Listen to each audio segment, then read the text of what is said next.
And we're on. Hi, We're everybody. on. Welcome. Welcome to the Back to Red podcast. My name is Tim, And I'm Nobe. and we've come to bring you another week of BS and things that we don't know what we're talking about. Oh my word. I thought you froze out there for a second. Yeah.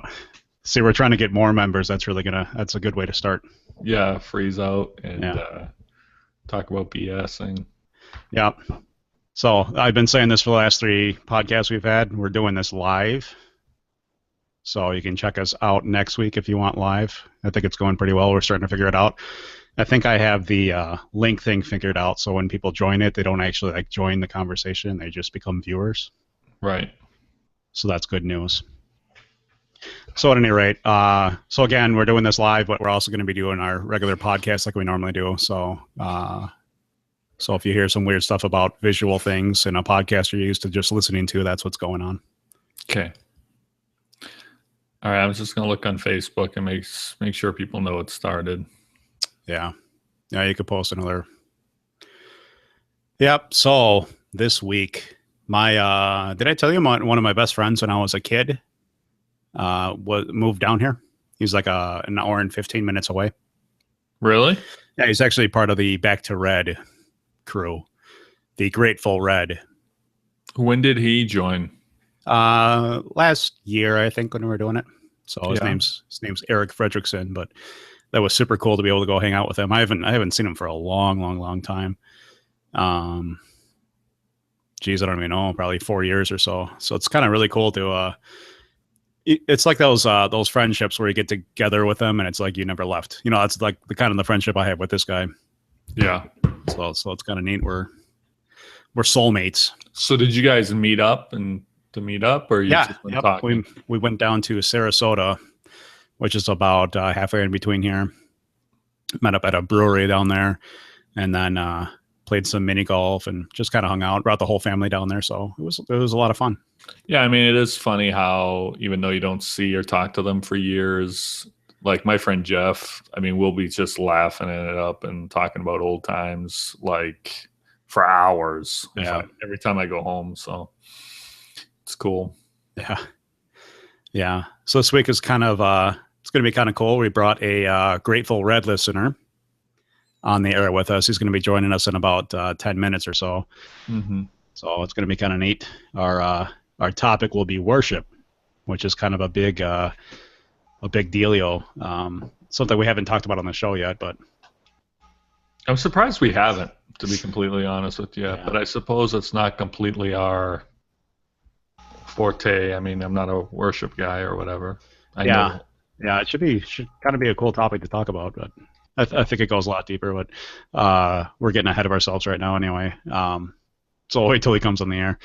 So how was your week? Anything exciting? How was the life of being a grandpa? Anything new there?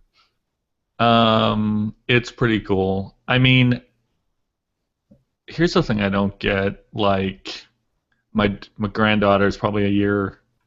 Well, she'll be 2 years old in February, so she likes Frozen. Yeah. Is that young or no? But she's like obsessed with it. Like, I've watched Frozen. I wake up to the songs in my head, and she is kind of cute. She dances around, She goes, let's go, let's go. Yeah. So it's funny, except yikes. You're sick of hearing it. Oh my gosh. Wow, it's terrible. But Yeah. it's cute. She's good. Yeah. She's over there a lot, right? Huh? You see her a lot, right? She's, Oh yeah, they live yeah. here, so Okay. yeah. I wasn't sure about that. Is Paige still there too? Paige is still here. She's Yeah. trying to move out though. She moved out for the summer for a short time, and then now she's back, and now she's trying to like save up and find a place to go. So that's that. What's with you and Jason? Like, I feel like I need like something. I need something. Like Jason smokes cigars. You're drinking beer. I mean, I don't know what I got. What do I got here? I got like glasses. I have a Rob Gronkowski figure Yeah. here with me. Now I feel like all is complete. Yeah. And the video chat would not be complete, though, without number 12, Tom Brady, here. Yeah. So, no, I guess I do have stuff. That's a hobby in itself, right? Defending a And quarterback that cheats. cheats or just wins every game he plays. But whatever, Hey, did the Packers lose this week? Are they still undefeated? Okay, good. Yeah, there's a lot of sad Packer fans around here right now. Because I thought I saw Aaron Rodgers get popped a couple times on a preview I was watching, and it looked pretty. I had to work, so I missed the game, but I came home. I was actually surprised they got beat that bad. And we have to play the same team in a couple of weeks, so we'll see how that goes. Yeah. It was. Who they lose to? They lost to Denver. Okay. Which is Peyton Manning, and they got a good defense this year, but I forgot what I was going to say. But they haven't looked good on offense, and people have been like just criticizing Peyton Manning. He looks washed up, blah blah blah, and I'm just like, settle down. It's Peyton Manning. He could come back anytime. He still knows what he's doing. He may not have the physical tools as much, but they were doing the same thing to Tom Brady last year, and then Tom Brady went on and won the Super Bowl. So with deflated balls or not, it doesn't matter. Yeah. So there you go. We went to this is kind of cool. Vanessa and I went to a Lightning game, which is the hockey team here. Hockey is fun. If you're into hockey, it was the Lightning versus the Blackhawks. Oh my word! I was about to freak out because the Bruins just played them, so I was wondering if that's who you saw. Yeah. So it's interesting because, like, as far as like sports go, I'm not a big sports guy generally, but if I'm going to support a team, it'll probably be Chicago because that's where I grew up. Mm-hmm. So it kind of puts me in this interesting dynamic that I'm not really a hockey fan, but I feel like I have to support the Blackhawks. But the Blackhawks beat the Lightning last year, so it's like kind of a weird thing. But that's kind of cool because like I couldn't be a Packers fan because I hate the Packers. Right. More specifically, I don't really care for Packer fans too much. And the Bears were never that really good. So this is the first place I can like have a professional team that I don't have to feel bad about rooting for, even though they're really, really, really bad. Tampa Bay? The Buccaneers, yeah. Well, the Buccaneers. I'm talking about the Lightning is the hockey team. No. Yeah, I'm talking about football. Sorry, I switched it up on there. What the heck? Dude, did you like the hockey game? Hockey's fun to watch. It is. It was especially a ton of go fun. Watch. It's fast moving. It's lots of hits. It's cool, which is good for big guys. Little built-in air conditioning. Oh yeah, the hockey rink. Yeah, that's true. Yeah. Hockey's definitely probably my second favorite sport. It's fun to watch, and if you really get tied up with a team and you really get into it, the playoffs are amazing. Yeah. Yeah, so hopefully we'll see. One of the guys at my work has season tickets. Like he has 4 of them, so I think they come up pretty often. For the Lightning or the Lightning? Okay. Dude, don't watch the Buccaneers. I thought you were a Bears fan. Just be a Bears fan. That's what I'm saying, though. Yeah, just stick with the Bears. Well, yeah, I guess you don't want to be a homegrown person, man. You want to be, you want to go with your people. I mean, you don't want to be a traitor to your home. Just. I've lived in Wisconsin, Packerland, for years, and I'm a Patriots fan. Deal with it. Have you lived in Wisconsin longer than you've lived out east? Probably close, maybe a little bit more. So that makes you from the Mideast. Oh, no. Hell no. Yeah. Yep. That's. I will never say that. I was just talking about that the other day with somebody. Like, if you've been at one place longer than you've been in another place, then that makes you from that place. You have to say you're from Wisconsin now. No, I will never say that. Yeah. Sorry, dude. In my head, I'm a New Englander. Yep. I wouldn't tattoo like Milwaukee crap on me. Show us it, because for those that are watching, they can see it. Do that. Bruins and see, it says Boston right here. Yeah. Boom. Celtics. There's the Pats. Patriots. It's hard to get them in the picture there, but so you can suck it, Trebek. All right. So, have you watched the new Supergirl at all? No. I feel like I'm getting set up for something. I don't even know what that is. It's a new Supergirl show on CBS. You haven't heard of it? Is it like Super Chicks? Same people, but No, it's Superman's cousin, Supergirl. yeah, It's like a superhero movie. You've been watching Flash, right? It's yeah, not a but movie, it's a TV show, but yeah. Is it good? uh, it's like I want it to be good because there aren't a lot of shows with like leading women leading it, you know. Right. So it's kind of like I kind of want it to do good, but it needs. Part of the reason like I like Flash and Green Arrow and Daredevil is they've been kind of darker. I don't think it has to be that dark, but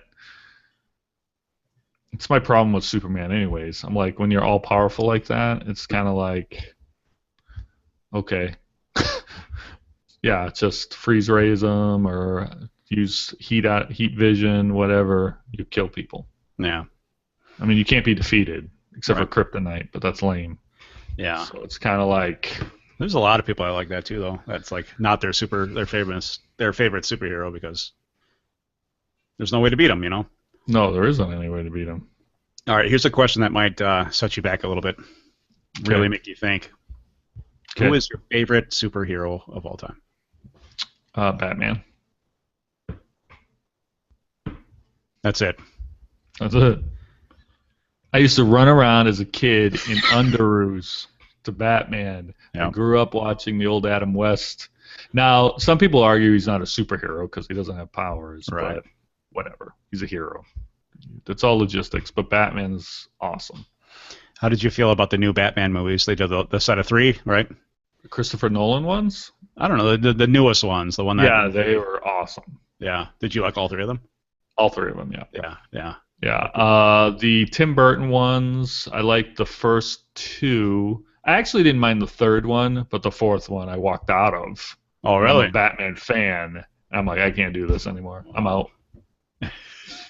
I haven't walked out of many movies. I mean, I walked out of that one when I was in high school. I walked out of a movie called Witches of Eastwick. That was terrible. And then now that we're on videos and DVDs, I've stopped movies. Like Becky and I watched Training Day with Denzel Washington. About halfway through, I stopped, and it was just ridiculous. Yeah. I don't think I've ever walked out of a movie before. Yeah. Now, do you walk out on like principle or because you're actually bored? Well, I walked out of Batman and Robin because they were just butchering every possible. It was campy, and they butchered every possible story. And Witches of Eastwick was just stupid, so I was like just annoyed to even be there 1 second more. I mean, you don't put like Jack Nicholson, Cher, Susan Sarandon, and I think it was like Michelle Pfeiffer. They're all in it. That doesn't make it automatically good. You actually have to have a story. Yeah. All right. So. Sweet. Well, Jason says he's ready, so let's see if we can get him on here. Oops, I guess we don't have a video feed from you. No, there he is. He's right there. Settle down, dude. Yeah. Hey, Jason, how you doing? I'm doing good. Can you hear me? Yes, sir, we sure can. That's so good. I'm glad. Been Jason, working hard. Where are you joining us from in the world? I'm in Greenville, Mississippi, down south. Yeah. Part of the Mississippi Delta. Yeah. How long have you lived there? I've lived in the area my whole life. Okay. A lifer, huh? Yeah, lifer.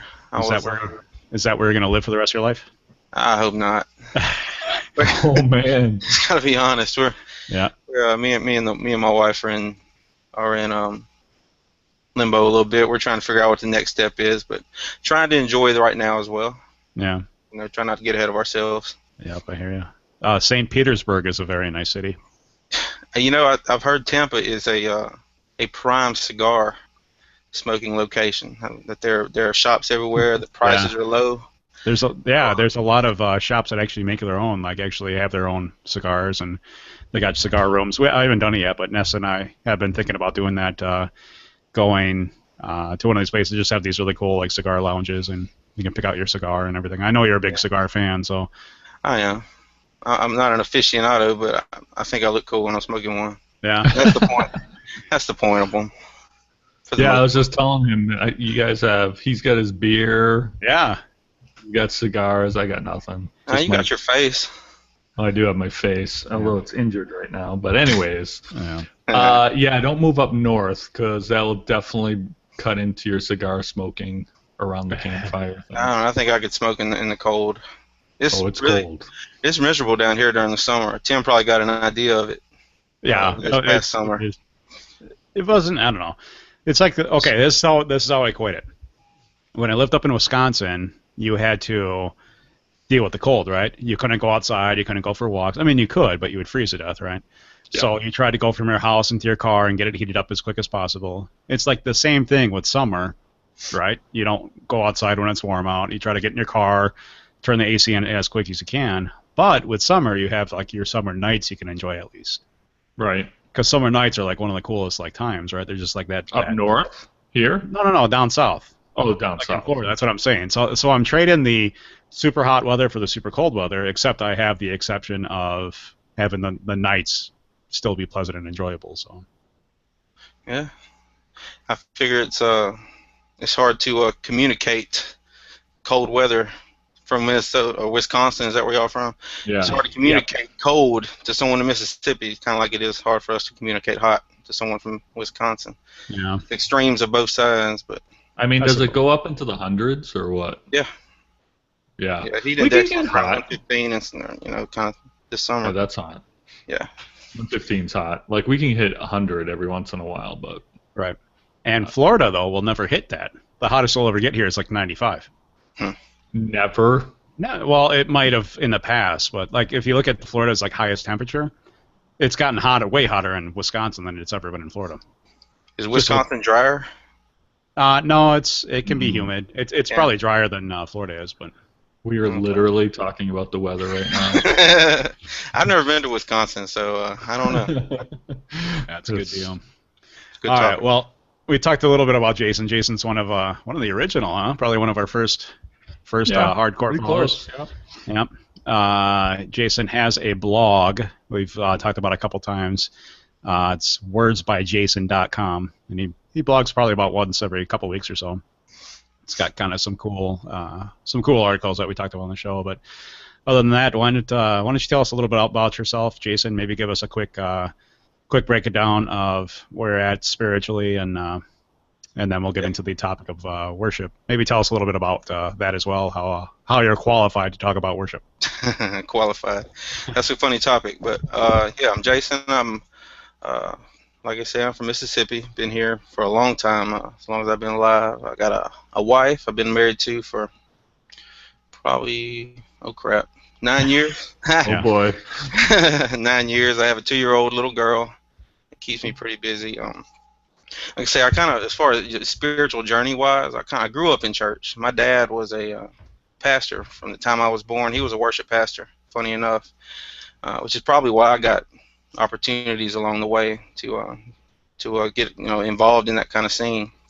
But growing up in church, I kind of was in the Southern Baptist kind of deal. I kind of was okay with the status quo, as you would say, quote unquote, until I got into my early 20s. I met up with a group of guys that really challenged me, that made me look at God, in a different way. It made me want to maybe look deeper into spirituality, and got married around that same time, moved off for a few months, came back, and then that same group of guys kind of got an idea to start a church, and I was involved in planning that church, and was thrust into the role of worship pastor, which is I always embraced being a worship leader, which was cool. It was kind of my thing. You can just sing, you can play your guitar, and you can get by. But this worship pastor thing is different, and I probably didn't, even having my dad doing it his whole life, didn't understand what that meant. I quickly realized that music was this very small, joyful thing that I got to do every now and then when I wasn't dealing with people and the issues that come with people. So worship pastor almost became a misnomer to me in a way.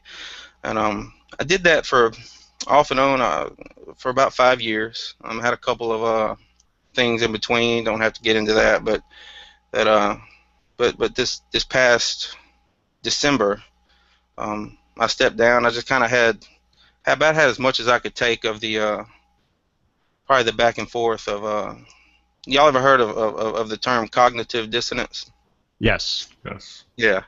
I've dealt with that for years, and when you're getting paid to lead worship and be a worship pastor, it doesn't behoove you to ask questions that are uh, kind of wondering if it's even something that's necessary or worth anything, because that's your income, so you're not gonna bite the hands that feeds you in a way, so you just kind of bottle those thoughts up, and you kind of go along with the crowd because your family needs money.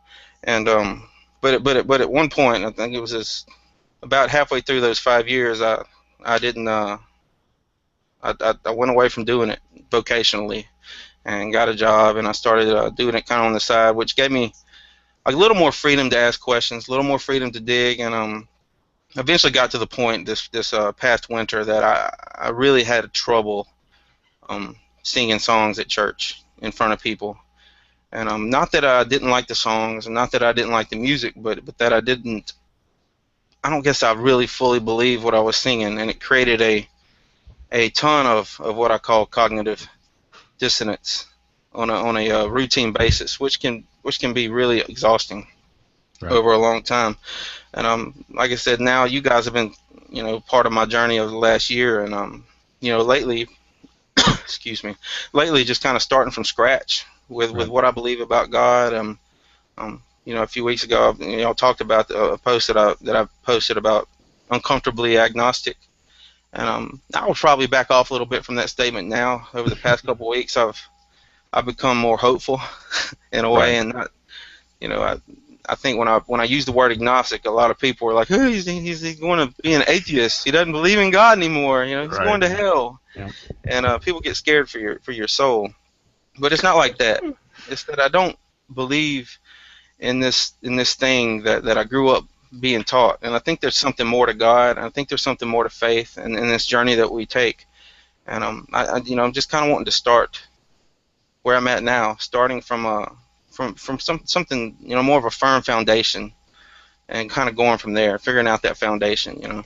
Right. But that's where I'm at right now. Is hopeful. Right. Yeah. Very hopeful. That's awesome. Yeah. You kind of mentioned some things that are really interesting, and we're kind of get a little bit feedback. So, can you try turning us just down a little bit, Jason, on your side? Yeah. I mean, you're just in my ear, just kind of weird. Yeah. But anyway, yeah, you kind of mentioned something interesting about that whole fighting the thing that pays your paycheck. I think we've talked about that. Brian Fott have talked about that, and me a lot, and I think nobody understands that at all. It's like you can't really be who you want to be if you ever want to be part of the corporate church system. So that's definitely kind of interesting. That you mentioned that. Yeah, I mean, I ran into trouble with. Y'all remember when Love Wins came out with Rob Bell? Yep. Well, of course I read it. Of course, I went to my pastor and was like, "Dude, check this out," and it wasn't good. I learned quickly that I can be an enthusiast about that kind of thing on my own time, but when I'm on the stage or counseling somebody, I need to stick to the script. Right. Frustrating. I got into some wicked fights on Facebook over that. Thankfully, I mean, the pastor I worked with Brian. He probably told me to tone it down a little bit, only because of the members in our church, probably. So you're still caught in that, but he wasn't upset, But the Rob Bell thing kills me, because now I listen to him on his podcast, and he's money right now. I mean, everything he's saying is right on point, and I don't know how people freak out. And the thing that makes me more mad than anything is that a month before that, everyone's playing his Numa videos in their small groups, and everybody's on the bandwagon until he just. I mean, and the thing is, what he said love wins. I mean, come on, really? That's what you're gonna that's what you're gonna hit him for? That's what you're gonna go after him for, right? So Yeah. I mean, I can totally relate to what you're saying. Nothing will take down your spiritual journey than working in ministry. It will, when you start seeing the inner sanctum, I call it, the inner workings of ministry, and you start seeing how it works and the inner, and how people react to you in certain situations, oh man, it will wreck your soul. And I've been at the place where I don't even know sometimes, and this time I think I am going to come back from it, but I'm going to come back from it on my terms, not theirs. Right. I feel the same way. Yeah. So worship. Yeah, you bring up a lot of really good points. I've never been a big worshiper, and that's kind of what I want to talk about a little bit on the show, is like worship in general, and what it meant like back in the day and what it means today. That kind of concept. Do you have any thoughts on? Have you ever? Because obviously you're a worship pastor, but I don't know if you've actually got into like studying what it was like in the Bible or whatever else. Because let me back up. First of all, when I think of worship, I think of going to church and reading the words on the screen and spitting out some words. That's my idea of worship. Right. Yeah. So do you have any insight on maybe what the history of worship might have been, or? I dove into it a little bit. We did a little workshop of sorts while I was the worship pastor with the worship team. So we kind of dove in and just tried to get back to the basics of what we were doing, why we were doing it, that kind of thing. And it's a whole lot of instances in the Bible where people are praising God and they're singing. There's poetry, there's dancing, there's jubilation. I think that's an important part of our faith, is to celebrate God. Mm-hmm. To celebrate what He means to us, and I think that's always been the point. Of course, I think we've gotten confused sometimes, especially recently with the rock star mega church bands and stuff like that. They're awesome. But I think they miss the point sometimes, which is community, and sure, you can have a spiritual moment watching Rush or Def Leppard, or Justin Bieber. Which I pretty much did, except for the last one. That one. You'll get there, Nobe. But like I said, it's something inside of us that yearns for that, and when we can direct that longing to God, I think we find a really cool moment. And but we can also mess it up a lot by overcomplicating it. And like you were talking about throughout history, I mean, you can't say that worship's not important or that it's old or a new thing. It's a thing that Christians have always done and have always been called to do. And I think it's good for the church to get into a real worship experience, which is a term that I'm wrestling with on a daily basis, of course. Right. Yeah. And it's kind of interesting, 'cause, like, I wrote down some questions just kind of thinking about the whole topic of worship and things I've always kind of I wouldn't say struggle with, but more like wondered about with worship. And like all the things you said about worship are to whose benefit? Just now. And I'm not saying this is what you say across the board, but everything you just mentioned, whose benefit is it of worship at that point? I feel like it's the benefit of the believers, honestly. Right. I don't think God needs us to pat Him on the back. Mm-hmm. I think God knows who God is. I don't think He has a self-esteem issue. Right. Yeah, and I think you hit it right in the head. Kind of one thing I always struggle with, like thinking, because there's really two sides of worship, right? There's a human side, the side that we experience, and there's like what God would experience. And I've always kind of wondered that, why, at the core, why is God asking us to worship Him? Is it, especially when you consider like our status, like we're pretty much, I mean, He loves us and everything, but as far as like our importance compared to God, we're pretty much nothing.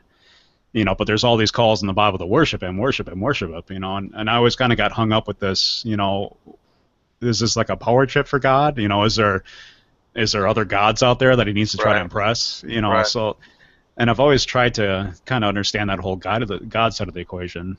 And I think I've come around to the fact that, maybe worship is more about us and being connected to God than necessarily God getting, in other words, maybe the picture isn't so much about the God side of it, it's more about our relationship to God. Right, I agree. It's I think there's a vertical, you got the terminology, your vertical worship, which is, you talking to God, and I think there's also room for the horizontal deal where you kind of speak to your humanity, and as a community, you speak to that through different kind of songs. And I mean, just for me, I mean, there's of course there's two different kind of worships. You got your corporate worship, and you got your personal worship time, I guess. And I think in our culture, it's hard for us to separate worship from music, because I mean, worship is a genre of music. Right. If you look on iTunes, you can pull up worship albums, and so it's become this thing that's synonymous with music. But I think music is just a small part of it that maybe we do corporately. But I mean, with me, I have a love-hate relationship with it. I promise. Sometimes I can really get into a song, and I can get into what the song's saying, and then sometimes I can really get frustrated. I remember being in church a few months ago and just singing all these songs about, I'm giving it all to you, and I'm giving up everything, and I'm chasing you, and all these things that we're just singing, and no one's doing none of that. No one's giving up everything. Right. But we sing it because it sounds cool, and everybody's singing it. But it really started to bother me, because I was like, man, I'm just, you don't want to just be full of crap. Even with a person, you don't want to be full of crap. And then you're looking at God.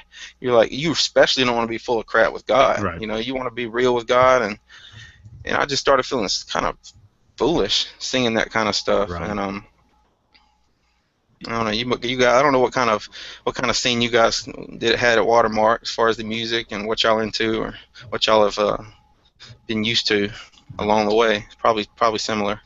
Well, it's funny. I've seen like it change over my lifetime. Like I grew up, I wasn't Southern Baptist, but I was Baptist, Independent Baptist, whatever that means, fundamentalist, but whatever. So growing up, all it was hymns. So, and to me, the hymn time was very joyless. It was very monotonous. They sang it very monotone, and there would be a couple times they tried to put some joy into it. Maybe there was some faster songs, I don't know, whatever. But it always felt hollow and empty to me. And I left the church and I came back, and now, like a lot of what we're dealing with now, oh my word, we had guitars and we had drums. That made it better already right away. And then, like you said, we've gone into, you get like a Skillet or a Third Day or a Switchfoot. These bands are actually getting some play on secular radio, which I don't even necessarily go to worship for them, but. And then I think it's just gotten to the point that now it's switched so far over that all it is emotional. And I guess I should say, for me, I tend to lean towards musical worship. I love music. I'm not a musician, but I love music. I connect to music in all my moods and such. But it's become such an we're striving for such an emotional high. And unless we get it, it's like, feels empty to people. And so that's my only thing. I think it's become a kind of a selfish medium right now, where what am I getting out of it? And if I don't get out of it, maybe I leave the church, or maybe whatever. And then I wonder to myself today on my walk, I was wondering to myself, maybe worship ultimately is what we make of our lives. Like, I remember at Watermarks, one of our things that people thought we were nuts doing is we canceled service once a month to go out and serve the community, and other churches thought we were crazy because we were giving up a Giving Sunday. But I remember coming back from those times, and we wouldn't get full participation. We maybe have a quarter of the people show up. But I remember with those 12, 16, 20 people, thinking at the end of it, helping someone that couldn't help themselves, or doing some work for people that needed it, kept thinking, man, this is probably the most worshipful thing I've ever done, with my life. You know, I've sacrificed for someone else. I've done something that God's asked me to do. Right. So I think it's more powerful. But I don't have any honestly, I don't have any issue with musical worship because I like it too. The problem is I've been a pastor for the last 10 years, and I've kind of, in both situations, I've been in charge of making sure everything ran smoothly, so it's hard to like enjoy it when I'm looking for every technical thing that could be going wrong or whatever. Right. Too, so. Yeah. I used to ask my pastor kind of toward the end of everything. I would ask him, how do I know if I'm doing a good job leading worship? You know, and his answer was like, well, are you worshiping? Yeah. And I was like, no, I'm playing guitar and singing. And it's you know, maybe I'm just not a natural like some people are, but I have to think about playing the guitar and I have to think about singing when I'm on the stage. So obviously I'm not up there losing myself. I don't think I would be beneficial to the body if I did. That was always something that bothered me a little bit. But And I think Nobe kind of hit on something there too, as far as with the worship. And maybe you could talk about this too. You know, the idea that worship is always musical. I think to the majority of Christians, worship is always musical. But there's so many different ways. When I was doing that Wave Vibe thing for a while, that blogging, like the tagline, remember you did a little blogging on it or whatever, Right. Nobe. But the idea was like a community for Christian authors to come write blogs. It was like a WordPress setup. It was kind of a cool setup, but like the tagline for it was "Writing is worship." You know, so just dumb things like sitting there and writing a blog article is a form of worship. You know, I think the church and what we've come to expect of it has like taken the idea of musical worship and said, this is what it is, but I think we're missing like 90% of what worship can be, and I don't even think that's really stressed in the church. no, I think you're right. I mean, obviously, I think anything that we you know, if you look back in the Old Testament, people didn't sing songs and call it worship. I think it was a lot more about what they sacrificed, you know, what they did for God, especially in the Old Testament. And I think as far as part of the New Covenant that we know about in the New Testament, you know, it's even more important that we look for ways to love people. And I think that's the main most effective way that we can worship God is to represent Him well, you know, and to wear His name well. Mm-hmm. I think you're right. Yeah. Definitely. Yeah, we talked about, man, I don't remember what it's called. Schema? What was it? But it was all around that the idea of what Jesus said. You know, what's the most important commandment? And he said the first one is love your Lord, your God, right? And then love other people. Mm-hmm. But that first verse is the one that he says, and tying this into worship. The verse he's talking about is Deuteronomy 6:5. I have two monitors, so I'm looking back and forth. So. Yeah, because you're cool. I know. Yep. So let's look at worship through these lens. And you must love the Lord your God with all your heart, all your soul, and all your strength. You know, and love. Sure, I'm substituting love for the idea of worship. You know, but that's kind of the concept behind worship is us expressing our love. And when you look at worship from a singing perspective, where you go to church and sing the 4 songs, I mean, what part of that does that hit? You know, you must love your Lord, your God, with all your heart, with all your soul, and with all your strength. You know, it just seems like that's, to me, worship is one thing that the church has wrong these days, and how they bring it about. You know, it just seems like it's just generic out. You know, it's just dumbed down to the point of, you know, they don't necessarily care about the words. It's the song itself and everything else. I don't know. I just think it. I don't think it's wrong. I think it's limited. Like, right. I hear everything you're saying, and there's a lot that I agree with, but I just think they don't. I think some people do get it. You know, I hate to like just say point blank everybody thinks this way because I don't think that's true, but I think there's just so much more to worship. You know, I used to do some of those alternative things. You know, I think you can worship through art. I think you can worship through writing, like you said. I think music certainly is a way to worship. But I think ultimately, what I said earlier is I think it's your life is the ultimate test of your worship to God, one way or the other. I've had incredible moments of worship through music. I'll be honest, you know.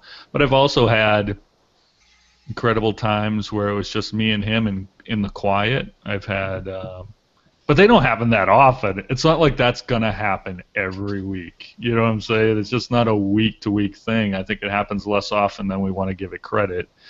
My thing is just forcing it with the music, and something that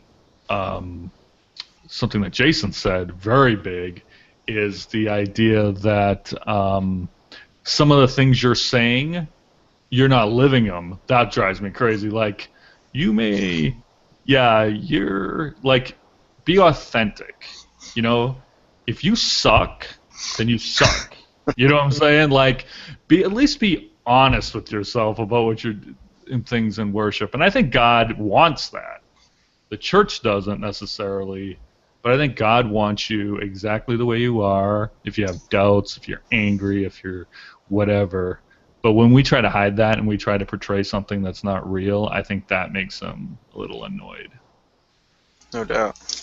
No doubt. There's a lot of bands right now, and I wouldn't say maybe not a lot, but there's a lot of groups that are coming up with more honest, transparent, I'd say worship music, but it's not all the hip hip hooray stuff you hear on K-Love and that the contemporary Christian music, that kind of stuff. It's not so much just happy, positive, encouraging, because life isn't always like that, and sometimes you need something to ride with you through the valley. And I think that a lot of people are seeing that. And a lot of artists are really trying to be honest, are really trying to be real with people in their spiritual walk and their journey, and that it's not always pretty. And I'm enjoying some of those artists, definitely. I blogged about one, United Pursuit. I don't know if you guys have heard of them. They're good. You ought to look them up. But they have a song, a new CD that just came out called Simple Gospel. And now they're the kind of band that can take a song and play 20 minutes. That's that kind of stuff. So, but of course on their CD they're not going to do that. But that's one of those bands that I would check out, just because they're just people in a circle being honest with each other and in a community singing together. And something that I was thinking about earlier. What is, as I knew we were going to talk about worship, and I was trying to think, what does worship mean to me? On this side of my journey, trying to start over, and the best thing I could come up with is that musical worship. It really just gives me words to say when I can't find any. And I think that's why I've continued to try to write worship songs, even though sometimes I don't quite feel the movement of the Spirit in doing that. It's that sometimes when I'm having trouble praying, and sometimes when I'm having trouble talking to God, I can take words from a song, and I can sing those words, or say those words, or pray those words to God, and that's just really an encouraging thing for me. Just as far as where I'm at in my journey, as far as I don't know where you guys are with worship, or have. Right. Well, what's cool is you're kind of wired that way. It's your giftings, and it's wicked awesome that way. For me, my giftings may be in other places. Like right now, I can't even think of how I worship because it's just been so long since I've just been in the.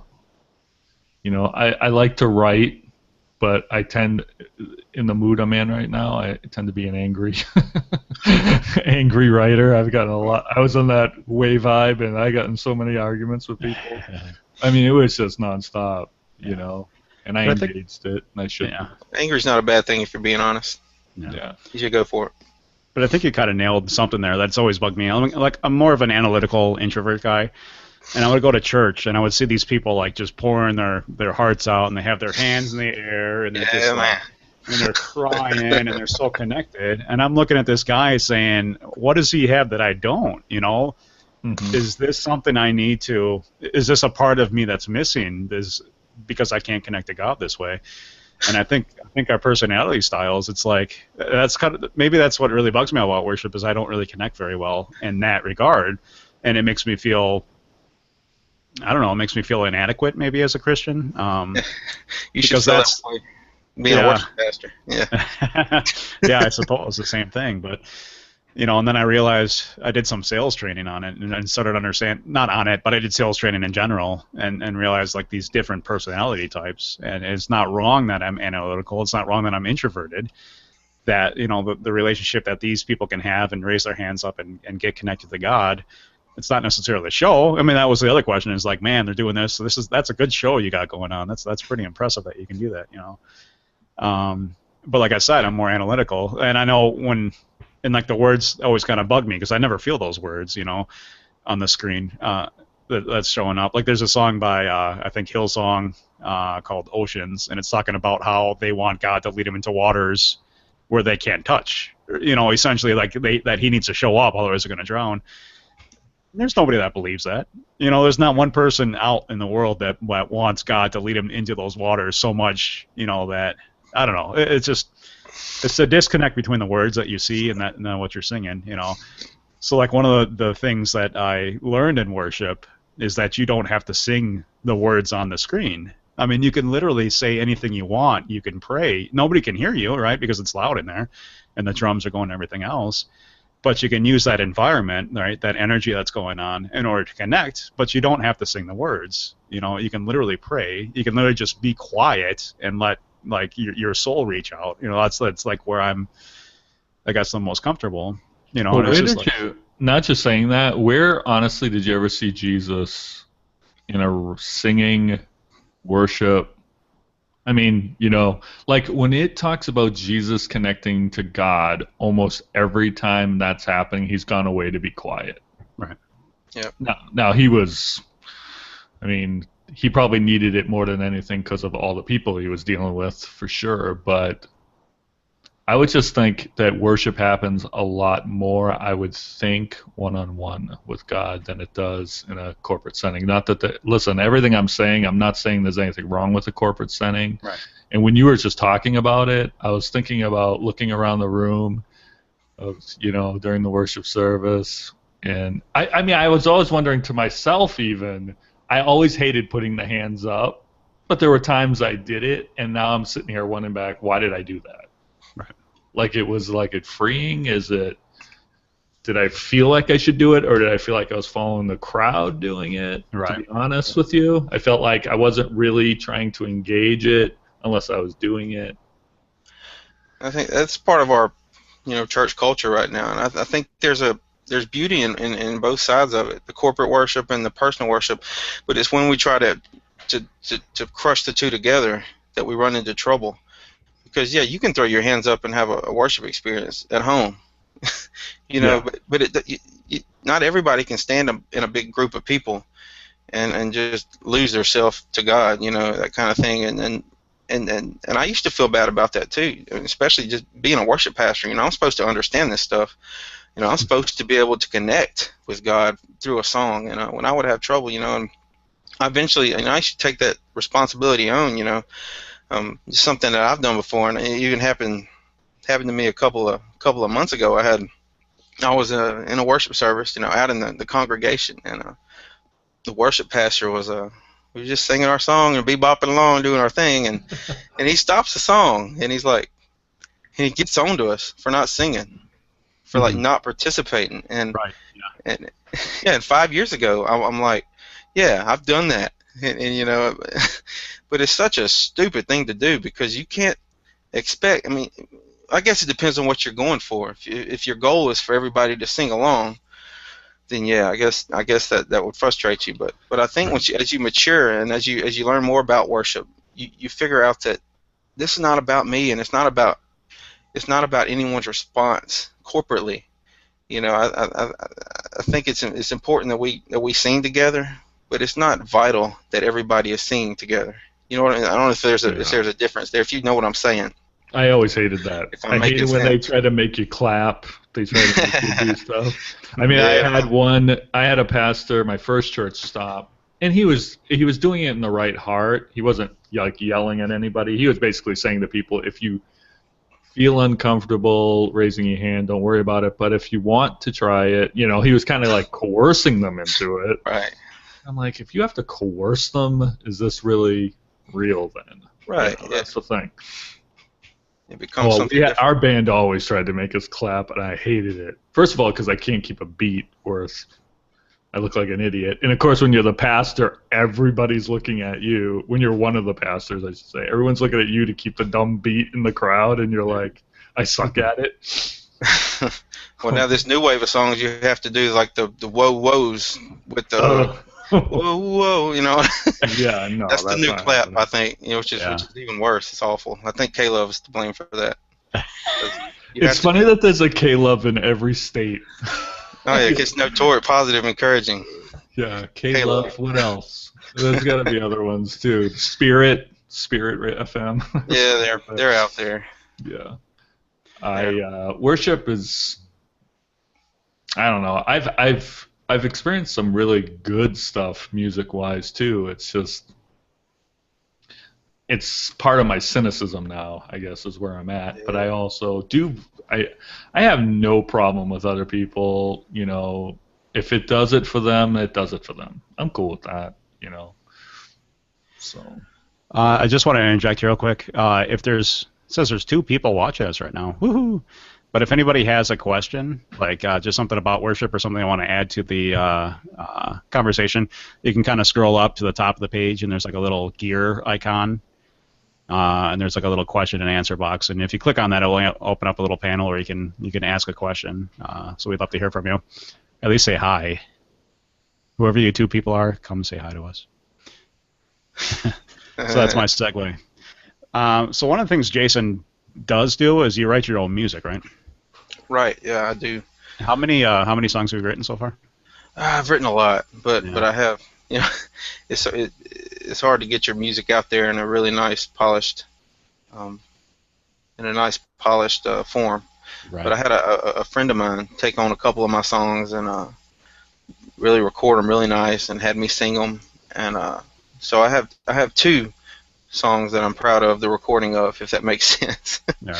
But I've written a lot of songs, and I'm trying to write more. It's just something that you do when you start doing it.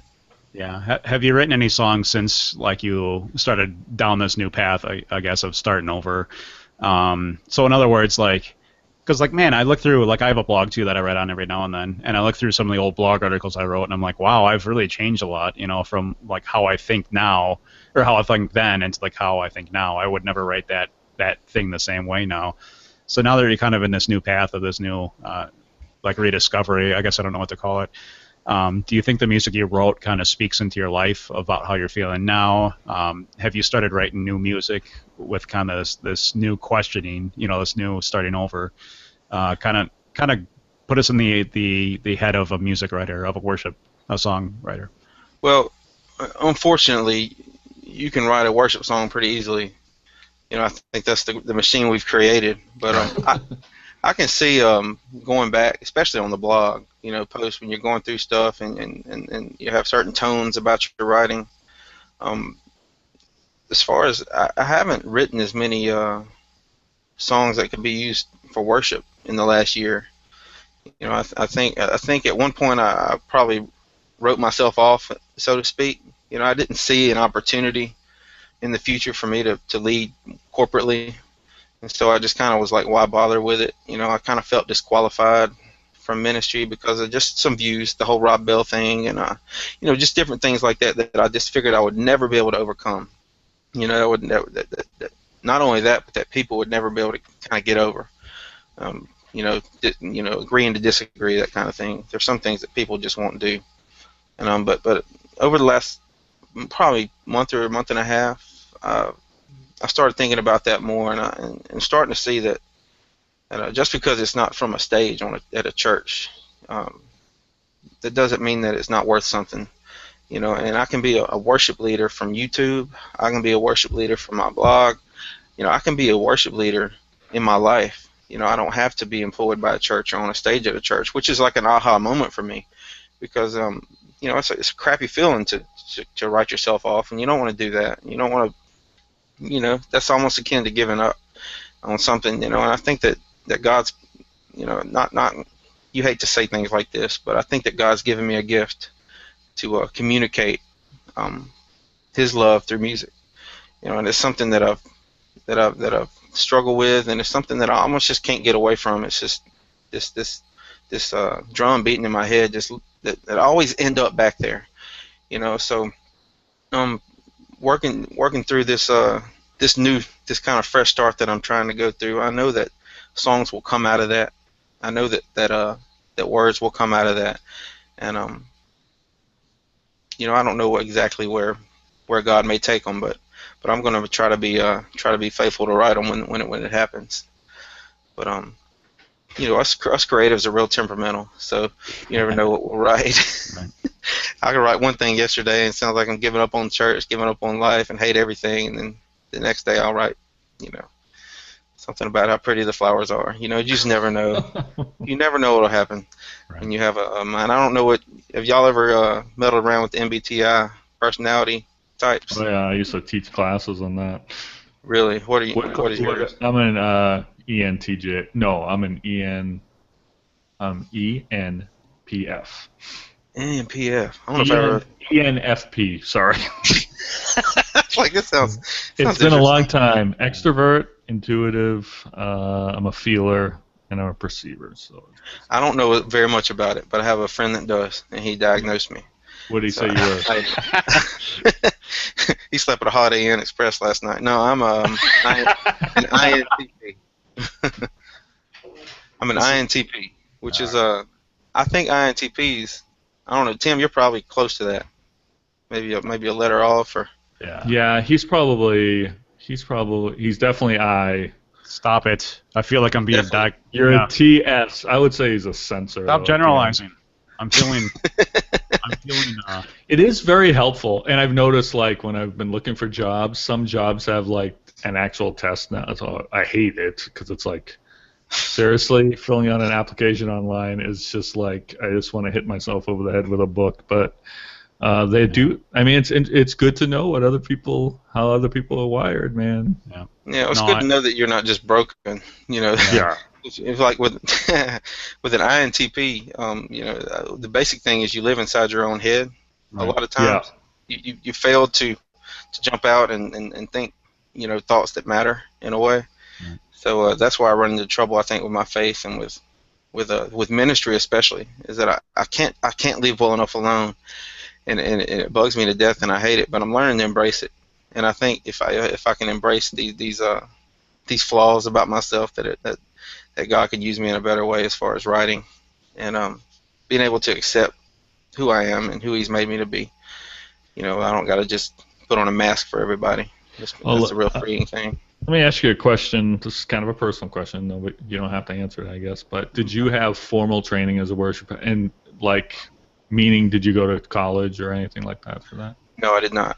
Okay. Like I said, my dad did it. Did that ever get you, and did anyone ever give you crap about that, or? No, but the only reason is the church that we planted. Right. No one else had any either. Right. So it was kind of just a bunch of regular guys that planted the church. No one has a degree from seminary. Now my dad ran into that. He actually started seminary in his 40s. Yeah, I had it. My first church, I did not have a degree, and people freaked. They had no problem me doing all the work of a pastor, but they refused to give me the title of it. And then my second church, I did have the degree. It was the same thing. I don't, you know, I mean, if you're called, you're called, you know, but I mean, I guess what I was listening to you say a little bit ago, it's just like, don't let other people, I think I'm kind of feeling that way too. It's like, you know, I've let so many people have too much to say about my life. Like, yep.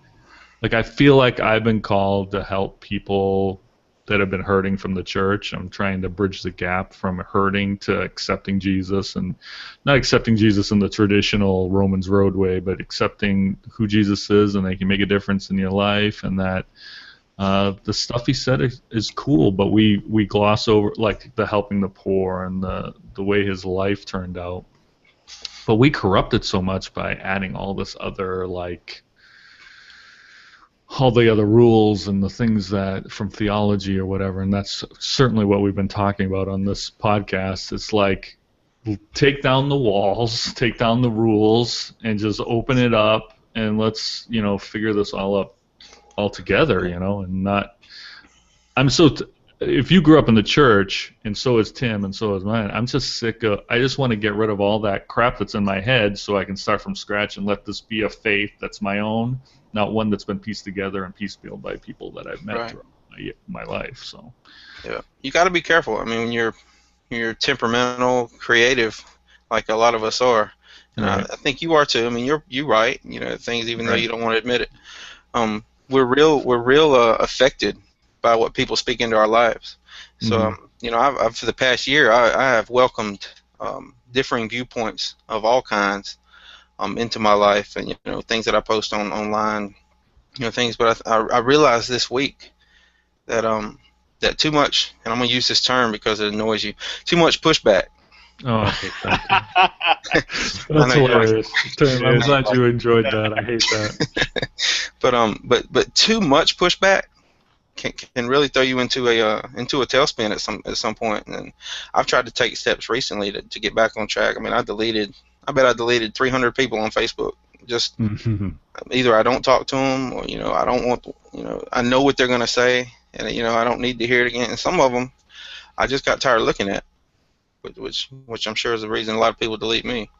But you got to be real careful with that, and especially just with your faith. You know, there's nothing that anyone says is worthless. You know, things stick. And I'm getting off topic here, but I was just thinking about what you were talking about writing.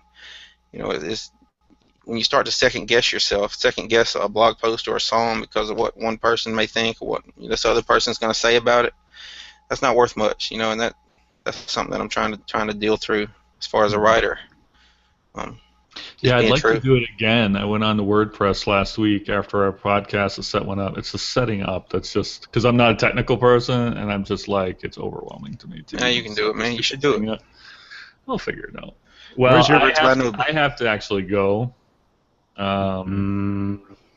Loser. Of course. Sorry, You don't do this for a living? My work. And so, but it's been good talking to you, man.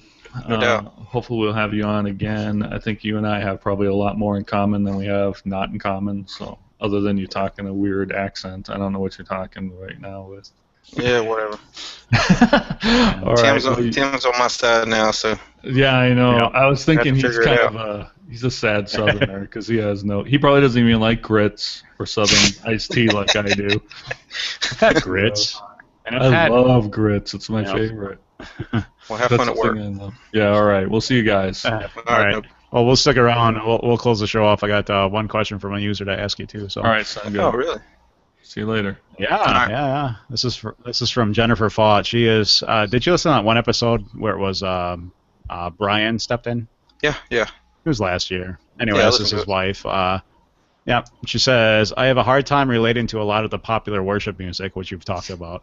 Who are you currently listening? Who is Jason currently listening to, and which bands, artists lead him into a personal worship experience? So we talked about a little bit. I can give you three right off the top of my head. Like I said, United Pursuit.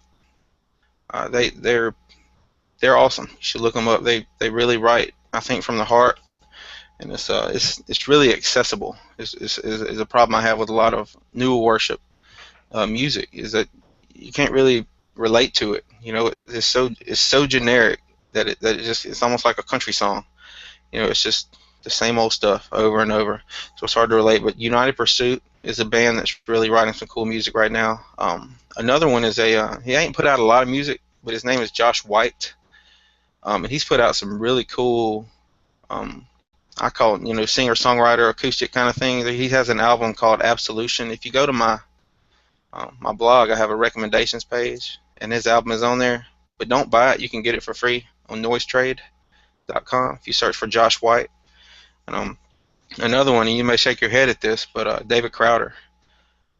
He's been through all the Passion, and he's on the radio and stuff. But the dude writes good music, and he writes accessible music. And I think my favorite thing about him is that he goes at positive and encouraging from a unique point of view. And I don't think it's fluff, and I don't think it's just radio filler. I think it's from his heart. I've seen him live, and I think his heart is in a good place. And his newer stuff on his Crowder album is really cool. And it's got a cool sound, unique sound to it, and with the lyrics take it to the next level for me. But check out those three. Um, I'm not quite enough of a hipster to recommend John Mark McMillan, but I could recommend him at some point if you're feeling sad and you want to worship. He does sad music well. Yeah. But those are some. Hillsong United's new album is good. But we're getting into the mainstream now. Yep. Instead of the sweet. Well, for the people that will be listening to this podcast, I'm going to patch in one of your songs. Like, I don't know how to do it live, but you're kind enough to say that we can play one of your songs in the podcast. So I'll put a link to it in the comments to this video, and you can kind of go listen to a pretty cool song. I listened to them back when you posted them, but I haven't listened to them since. So it'd be kind of cool. So those are songs by Jason here. Yeah. And again, you can check him out. Like his list of recommendations is on his blogs. It's wordsbyjason.com. And you're pretty active on Facebook. Are you on Twitter too, or no? I'm on Twitter. Okay. Username Jason Whitt, WHITT.